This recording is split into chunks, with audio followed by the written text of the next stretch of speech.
हरे कृष्णा। ओम नमः शिवाय। हम कथा में आगे चलते हैं। कल हमने विश्राम लिया था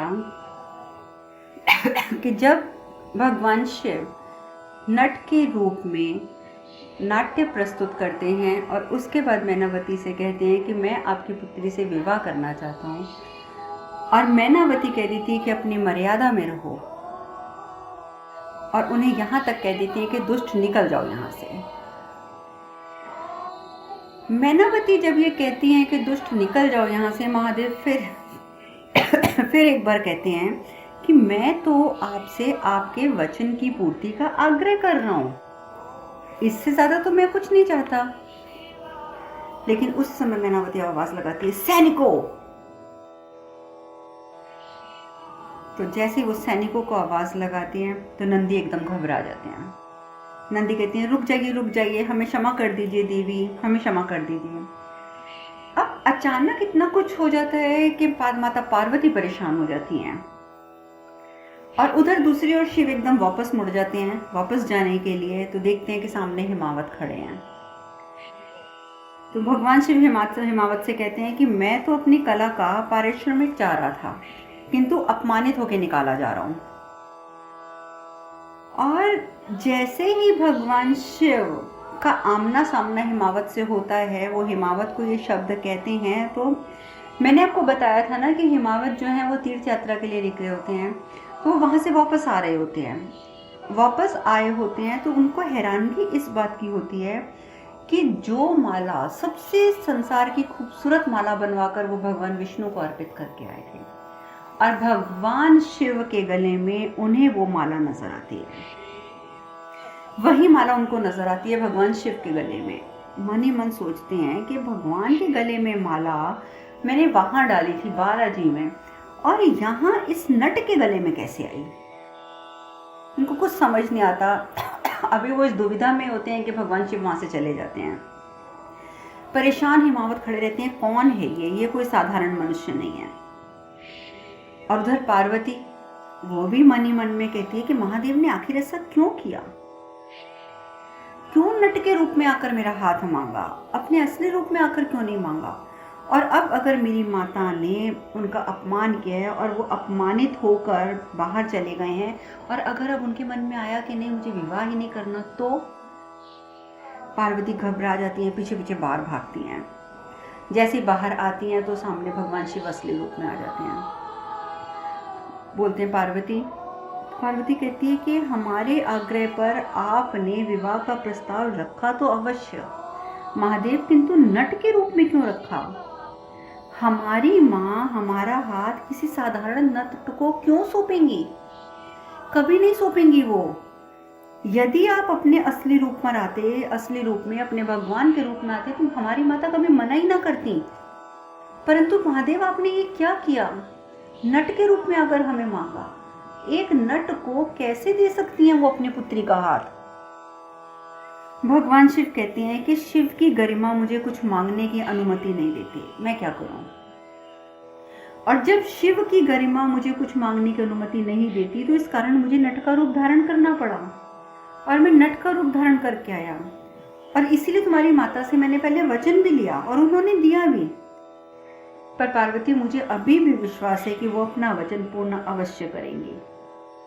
जब वो महादेव का ये वाक्य सुनती हैं कि शिव की गरिमा मुझे कुछ मांगने की अनुमति नहीं देती, पार्वती सब समझ जाती हैं। पार्वती की आंखों में आंसू आ जाते हैं। पार्वती कहती है, हम समझ गए महादेव, हम समझ गए। हम आपकी गरिमा के विपरीत कोई भी कार्य करने को नहीं कहेंगे अब आपसे। आपने हमारा स्वभाव, जो सुझाव था, हमारा जो कहने का तात्पर्य था कि आप आकर हमारे पिता से हमारा हाथ मांगिए, हमने तो अपनी सोच के हिसाब से को आपको कह दिया, लेकिन फिर भी आपने हमारा ये सुझाव स्वीकार किया। हमारे लिए महादेव यही बहुत बड़ी उपलब्धि है, बहुत बड़ी उपलब्धि। हमें विश्वास है कि हम माँ को मना लेंगे। जब उन्हें आपकी वास्तविकता का ज्ञान होगा तो वो अवश्य अनुमति दे देंगी। शिव कहते हैं, और अगर उन्होंने हमारी वास्तविकता जानने के बाद भी अनुमति ना दी तो। पार्वती कहती है, नहीं, उन्होंने आपको वचन दिया है, वचन पूर्ति हेतु हमारा विवाह उन्हें आपसे करना ही होगा और शीघ्र ही ये सूचना आपके पास पहुंच जाएगी। भगवान शिव वहां से प्रस्थान करते हैं। हिमनदेश होते हैं वो भवन में मैनावती से कहते हैं, मैनावती वो नट महादेव के अतिरिक्त और कोई नहीं हो सकता, क्योंकि महादेव के देवत्व की पुष्टि भगवान विष्णु की माला से हो गई थी।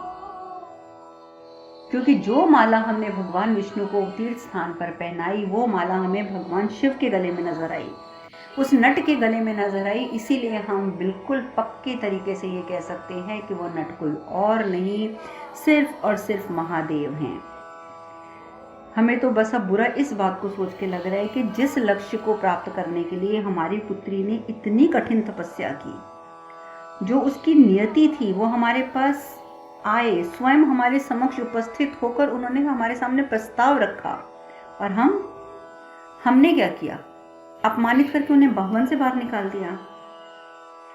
ये अशोभनीय ही नहीं, अमर्यादित भी है। ये कार्य जो तुमने किया है ना मैनावती, ये सिर्फ अशोभनीय नहीं है, अमर्यादित भी है। मैनावती बोलती है, लेकिन मैंने तो एक नट के दुस्साहस के प्रति ये प्रतिक्रिया करी थी।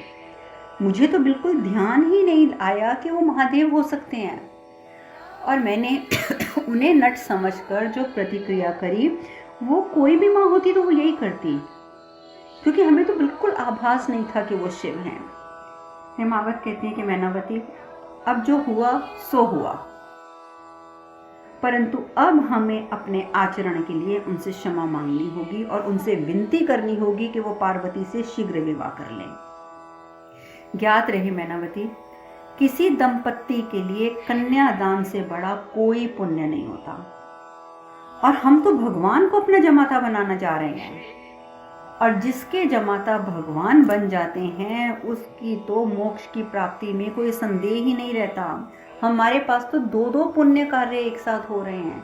एक तो हम कन्यादान कर रहे हैं, सबसे बड़ा, दुनिया का सबसे बड़ा पुण्य, दुनिया का सबसे बड़ा दान, एक तो हम ये कर रहे हैं, और दूसरा भगवान हमारे जमाता बन रहे हैं। तो अब तो हमारे मोक्ष प्राप्ति में कोई संदेह नहीं है, कोई संदेह नहीं है। तो उसी समय पार्वती आती हैं। पार्वती आके बोलती हैं, माँ, नट रूपी शिव तो आपको और हमें प्रसन्न करने आए थे, उनकी ऐसी कोई भी मंशा नहीं थी कि वो आपका हृदय दुखाएं। मैनावती कहती है, क्या तुम्हें पूर्ण विश्वास है कि वो शिव ही थे? पार्वती कहती है, हाँ माँ, हमें तो प्रथम दृष्टि में ही ज्ञात हो गया था कि वो हमारे महादेव हैं, और शिव ने ये अभिनय सिर्फ आपके और हमारे आनंद के हेतु किया। अब आपको अपने वचन की पूर्ति द्वारा शिव को प्रसन्न करना होगा। मैनावती कहती है, हमें ये प्रस्ताव स्वीकार है पार्वती, हमें ये विवाह स्वीकार है। और जैसे ही वो ये बात कहते हैं, पार्वती कहती है, बस माँ, आपकी स्वीकृति की सूचना स्वयं ही कैलाश तक पहुंच गई होगी। और उधर वाकई महादेव सुन लेते हैं कि किस प्रकार से मैनावती ने एक क्षण में ही विवाह की स्वीकृति स्वीकार कर ली है, स्वीकृति दे दी है।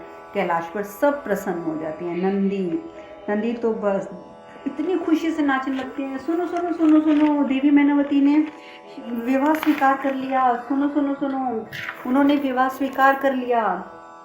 अब हम हिमावन की नगरी में नृत्य करेंगे और माता को कैलाश लेकर आएंगे। बहुत खुश होते हैं नंदी, बहुत खुश। भगवान शिव कहते हैं, अधीर होने की आवश्यकता नहीं है, माता कैलाश अवश्य आएंगी, अवश्य आएंगी। यहाँ का सूनापन भी अवश्य दूर होगा, परंतु समय आने पर अभी कुछ प्रतीक्षा शेष है। अब यहाँ कैलाश पर तो सब प्रसन्न। उधर दूसरी ओर हिमावन ने जो मोक्ष की बात करी, ये सुनने के पश्चात भगवान विष्णु, भगवान ब्रह्मा चिंतित, और चिंतित होकर महादेव के पास आ जाते हैं। विष्णु कहते हैं, महादेव, कन्यादान के पश्चात हिमावत का मोक्ष तो कोई भी नहीं रोक पाएगा। तो महादेव कहते हैं कि ये तो प्रसन्नता का विषय है ना नारायण। विष्णु भगवान कहते हैं, नहीं महादेव, ये प्रसन्नता का विषय नहीं है, आप दूसरा पहलू तो सोच ही नहीं रहे हैं। हिमावन की प्रसन्नता संसार के लिए बहुत विनाशकारी और दुखदायी होगी। ये बात आपने सोची? यदि हिमावत को मोक्ष मिल गया तो समस्त पर्वत श्रृंखलाएं नहीं रहेंगी, नदियां झरने सब सूख जाएंगे, ये धरती मरुस्थल बन जाएगी, मनुष्य का जीवन निर्वाह हेतु ये असक्षम हो जाएगी। आपने इसका दूसरे पहलू की तरफ तो ध्यान ही नहीं दिया।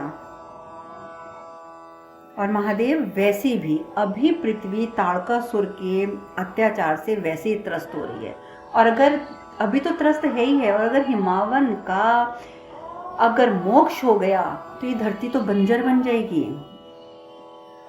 तो नारद मुनि कहते हैं तो आप सबकी क्या मंशा है, हिमावन कन्यादान ना करें और महादेव और पार्वती माता का विवाह ही ना हो। नंदी कहते हैं विवाह तो निश्चित है, और कन्यादान के बिना विवाह कैसे होगा, विवाह तो पूर्ण नहीं माना जाता कन्यादान के बिना। अब क्या किया जाए। विष्णु भगवान कहते हैं लेकिन एक उपाय है, यदि कन्यादान दुविधा और शंका में किया जाए तो वो पूर्ण नहीं होता, और जब कन्यादान संपूर्ण नहीं होता तो मोक्ष में वो बाधा बन जाता है। अब तो यही एक तरीका बचता है कि किसी प्रकार कन्यादान से पूर्व मैनावती और हिमावन के हृदय में शंका का बीजारोपण कर दिया जाए कि महादेव उनके लिए, उनकी पुत्री के लिए सही नहीं है। अब वो मजबूरी में विवाह तो करेंगे क्योंकि वे वचन में बंधे हुए हैं, लेकिन शंका में रहकर जब कन्यादान करेंगे तो कन्यादान संपूर्ण नहीं होगा। अब आप लोग खुद सोचिए कि कन्यादान कितना बड़ा एक धार्मिक कृत्य है, कि कन्यादान को, जैसे अभी तक तो आपने इतना ही सुना था कि कन्यादान करने से, कन्यादान को सबसे बड़ा दान महादान कहा जाता है, परंतु यहाँ पर तो भगवान विष्णु ने भी ये बात स्वयं कह दी कि कन्यादान करने से मोक्ष की आपकी प्राप्ति को कोई रोक नहीं सकता। तो सोचिए कि कितना धार्मिक कृत्य है ये, और कन्यादान करना यानी कि अपनी पुत्री का दान करना। मुझे तो ताज्जुब होता है उन लोगों में जो दूसरों की पुत्री को लाने के बाद उसकी दुर्दशा करते हैं, उसे अपनी बहू बनाकर, पुत्री नहीं बनाते, उसे अपनी बहू बनाकर उसकी दुर्दशा करते हैं। कितना बड़ा कृत्य किया। भगवान ने इस बात को महान कृत्य कहा है कि कन्यादान करना महादान, और हम इंसान इस बात को नहीं समझ पाते। खैर, आज हम इस विषय पर नहीं चर्चा करेंगे।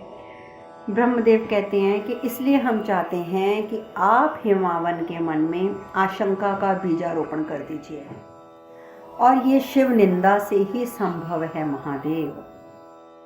तो नंदी कहते हैं तो आपकी क्या मंशा है कि महादेव हिमावन के मन में स्वयं अपनी निंदा करके अपना बीजारोपण करें निंदा का, ये कैसे हो सकता है। तो ब्रह्मदेव कहते हैं नंदी, ये बात हम इसलिए महादेव से कह रहे हैं कि महादेव की निंदा तो स्वयं महादेव ही कर सकते हैं और कोई नहीं कर सकता। हम भी नहीं कर सकते महादेव की निंदा, तो फिर निंदा कौन करेगा। और महादेव की अगर कोई निंदा नहीं करेगा तो शक का बीजारोपण उनके हृदय में कैसे होगा। हमारा मकसद है कि सशंकित मन से वो कन्यादान करें ताकि वो पूर्ण ना हो।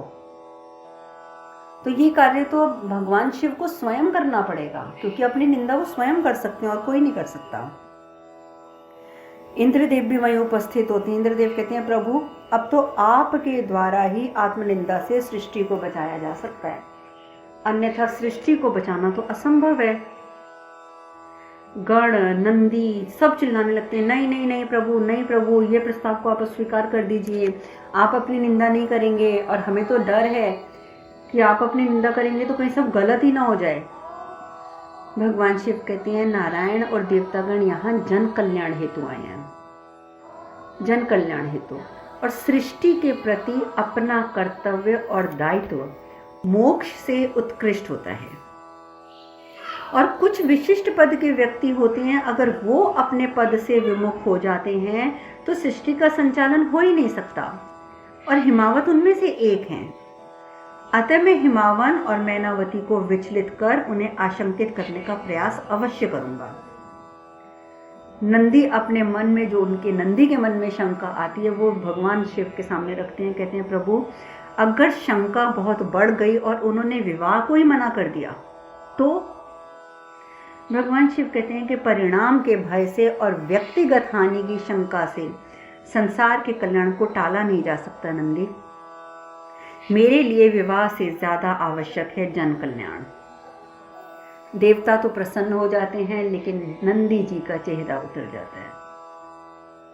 उधर हिमावत वो भगवान विष्णु की प्रतिमा के सामने खड़े होकर कहते हैं कि प्रभु, आपने पार्वती और शिव के विवाह का कार्य हमें सौंपा था, हमें मार्ग भी दिखाया और आपने तो हमें मोक्ष की राह भी दिखा दी। अब हम शीघ्र कैलाश जाएंगे और नारायण हम पर कृपा बनाए रखिएगा कि अब ये शादी सही से हो जाए, अच्छे से निपट जाए। और शगुन की खूब तैयारी करते हैं। शगुन का सारा सामान भवन में सजाया जाता है कि ये सामान लेके हिमावत और मैनावती जो हैं वो कैलाश जाएंगे। बहुत ही अच्छे तरीके से सारा सामान सजा हुआ होता है। तो उन सब को देखकर हिमावत बहुत प्रसन्न होते हैं, मैनावती भी बहुत प्रसन्न है अभी तो, कि ये तो बहुत अच्छा हो रहा है। शगुन की पूरी तैयारी है कि अचानक आवाज आती है, रुक जाओ रुक जाओ। देखते हैं कि शिव सन्यासी के वेश में वहां पर उपस्थित हो जाते हैं, एक ब्राह्मण देवता के वेश में, और सीधा आकर बोलते हैं, ये क्या अनर्थ करने जा रहे हो राजन, क्या अनर्थ करने जा रहे हो। ये नंदी जो है वो भी पीछे पीछे ब्राह्मण के रूप में, ये नंदी कहते हैं कि एक वैष्णव होकर इतना बड़ा अधर्म आप कैसे कर सकते हैं, और इसी अधर्म को रोकने के लिए हमारे गुरुदेव आए हैं। मैनावती बोलती है, कौन है ये लोग जो ऐसे शुभ मुहूर्त पर ऐसे अशुभ कथन कह रहे हैं। तो नंदी उनकी बात को अनसुना कर देते हैं, कहते हैं, क्या देख रही है राजन, हमारे गुरुदेव के लिए वैष्णव आसन लगवाइए। अब शगुन का सामान फटाफट एक तरफ किया जाता है, उसी भवन में, वहीं पर उसी कमरे में, कक्ष में उनका आसन लगवाया जाता है। हिमावत कहते हैं, ब्राह्मण देवता, हम आपकी किस प्रकार सेवा कर सकते हैं, आदेश कीजिए, हम आपकी सेवा कैसे कर सकते हैं। हिमावत कहते हैं, ब्राह्मण देव, हम आपकी किसी भी प्रकार से सेवा स्वीकार नहीं कर सकते। शिव कहते हैं, वैष्णव होकर अपनी पुत्री का विवाह शिव से करने जा रहे हो, और जो व्यक्ति अपनी वैष्णव होकर पुत्री का विवाह शिव से करेगा, मैं उसकी सेवा कैसे स्वीकार कर सकता हूं, कदापि नहीं, मुझे तुम्हारी कोई सेवा स्वीकार्य नहीं है राजन। हिमावत कहते हैं, परंतु, शिव कहते हैं, किंतु परंतु क्या लगा रखा है राजन, शत्रु हैं आप अपनी पुत्री के, शत्रु, जो उसका विवाह आप ऐसे निराशय, निर्लज्ज और कुरूप दिखने वाले कपाली से करा रहे हैं। जानते भी हैं आप कि उनके पूर्वज तक नहीं है, कोई नहीं जानता उनके पूर्वजों के बारे में, किस कुल के हैं ये भी कोई नहीं जानता। बिना कुल जाने आप विवाह कर देंगे, आप तो राजा हैं। ज्ञात तो होगा कि वो वेदों और संस्कृति का बहिष्कार भी करते हैं, और वो वेद और संस्कृति जो तुम्हारे लिए पूजनीय है। तुम विष्णुपंथी हो राजन, विष्णुपंथी, अगर तुमने पुत्री का विवाह शिव से किया तो तुम्हारा कुल ही तुम्हारा बहिष्कार कर देगा। यही अनर्थ है जो तुम करने जा रहे हो, और मैं रोकना चाहता हूं। उधर जया विजय दौड़ती हुई जाती है, पार्वती पार्वती पार्वती, कोई ब्राह्मण आया है और वो शिव की निंदा किए जा रहा है, और विवाह ना करो इसके हेतु वो आपके माता पिता को उकसा रहा है। पार्वती आंख बंद करके देखती है कौन से ब्राह्मण देवता आए हैं, तो मुस्कुराने लग जाती हैं, कहती हैं, कोई बात नहीं जया विजय, ब्राह्मण देवता को भूख लगी होगी, चलो उनके लिए जल्दी से खीर बनानी है। जया विजय हैरान हो जाती है, कहती है, पार्वती खीर, ऐसे ब्राह्मण देवता के लिए खीर। पार्वती कहती है, कुछ नहीं, चलो चल के खीर बनाओ मेरे साथ, और वो उनको लेके पाकशाला में चली जाती हैं। उधर शिव कहते हैं कि राजन खुद से प्रश्न करो, खुद से प्रश्न करो कि शिव की पहली पत्नी सती की मृत्यु कितनी कष्टदायक थी। शिव ने अपने हट के चलते दक्ष से संधि नहीं करी, प्रजापति दक्ष से। शिव ने तो दक्ष का सिर तक काटने में बिल्कुल भी संकोच नहीं किया, और आप हैं कि विवाह करने जा रहे हैं ऐसे पाखंडी के साथ। इस तरीके की बातें अभी चल ही रही होती हैं। हिमावत और मैनावती चुपचाप खड़े सब सुन ही रहे होते हैं कि पार्वती जी आ जाती हैं। माता पार्वती आती हैं तो जैसे ही माता पार्वती को शिव देखते हैं एकदम चुप, घबरा जाते हैं, सामने पार्वती माता को देखकर एकदम चुप हो जाते हैं।